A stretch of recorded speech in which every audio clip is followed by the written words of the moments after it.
فطمسنا على أعينهم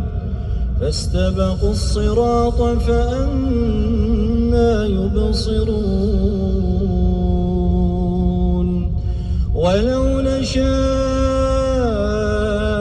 لمسخناهم على مكانتهم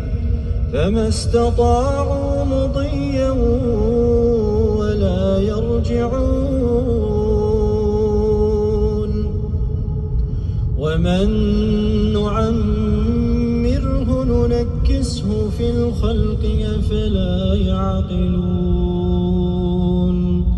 وما علمناه الشعر وما ينبغي له إن هو إلا ذكر وقرآن